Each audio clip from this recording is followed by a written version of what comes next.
Hello friends, आप सभी का हमारे यूट्यूब चैनल पे स्वागत है। अगर आप हमारे यूट्यूब चैनल पे पहली बार आए हो तो मैं डॉक्टर अनुज गोस्वामी आपका अपने यूट्यूब चैनल पे हार्दिक स्वागत करता हूं। फ्रेंड्स, मलद्वार के अंदर जितनी बीमारियां होती हैं या इससे जितने भी लक्षण होते हैं उन सबको समय समय पे हम आपके सामने लेके आते रहते हैं और हमारी कोशिश होती है फ्रेंड्स कि मलद्वार के रोग को लेके समाज के अंदर जितनी भ्रांतियां फैली हुई हैं वो पूर्ण रूप से खत्म हो सके। तो फ्रेंड्स, आज जो हम बात करने वाले हैं वो बात करने वाले हैं कि मलद्वार का जो पुराना घाव होता है उसके लक्षणों को कैसे पहचाने। भाई, हमको ये कैसे पता लगेगा कि मेरे मलद्वार का जो फिशर है, जो मेरे को फिशर बना हुआ है, ये पुराना हो चुका है कि नया है? क्या ये दवाइयों से ठीक हो सकता है कि नहीं हो सकता? तो चलिए फ्रेंड्स, शुरू करते हैं अपनी वीडियो।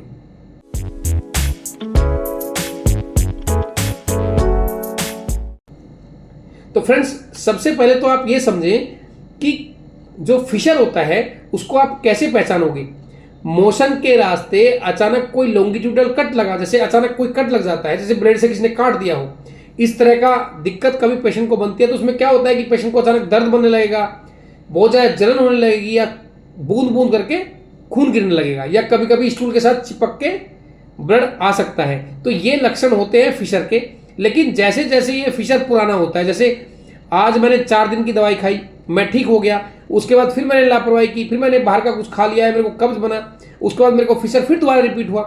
तो फिशर स्लोली स्लोली जब बार बार ठीक होता है, बार बार होता रहता है, ऐसी कंडीशन अगर पेशेंट की बनती है तो एक ऐसा घाव क्रिएट हो जाता है मोशन के रास्ते कि जब भी फिशर बनेगा उस ही पर्टिकुलर पॉइंट के अंदर फिशर बनेगा। मतलब जैसे आप मोशन करने गए तो आपको मोशन हार्ड आया भी, लेकिन आपको जो कट लगेगा वो उसी पोजीशन पे लगेगा जहां पहले फिशर बना हुआ था। और जब एक ही फिशर बार बार रिपीट करता रहता है और उसको कम से कम 2 महीने से ऊपर हो जाता है, 2 महीने या 3 महीने से ऊपर वो ठीक होता नहीं है, तो स्लोली स्लोली क्या होता है कि वहां पे चमड़ी का हिस्सा बढ़ने लगता है, जिसको हम कहते हैं चमड़ी का बढ़ा हुआ हिस्सा या सेंटिनल टैग।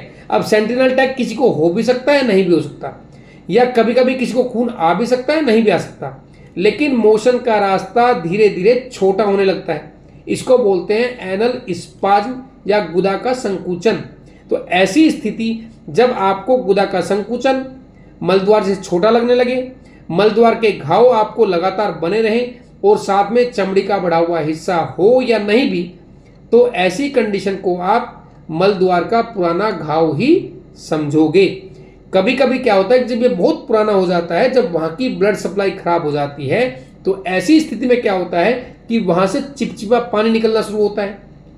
कभी कभी चिपचिपा पानी या बदबूदार पानी निकलना शुरू होता है, तो उसको बोलते हैं कि क्रोनिक फिशर अब आपका भगंदर के अंदर कन्वर्ट हो चुका है।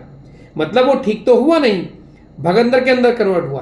तो ऐसे ही क्रोनिक फिशर के अंदर अगर आप डिले करते हो, लापरवाही करते हो, तो कभी कभी ये भगंदर के अंदर चले जाते हैं। दिमाग से ये निकाल दें कि मलद्वार का पुराना फिशर किसी दवाई से ठीक हो जाएगा, बिल्कुल ठीक नहीं होगा। आपको इसके लिए क्षार सूत्रा विधि करानी ही पड़ेगी। इसलिए अपने नियरेस्ट क्षार सूत्रा विशेषज्ञ से मिलें और अपना प्रॉपर रूप से ट्रीटमेंट लें। God bless.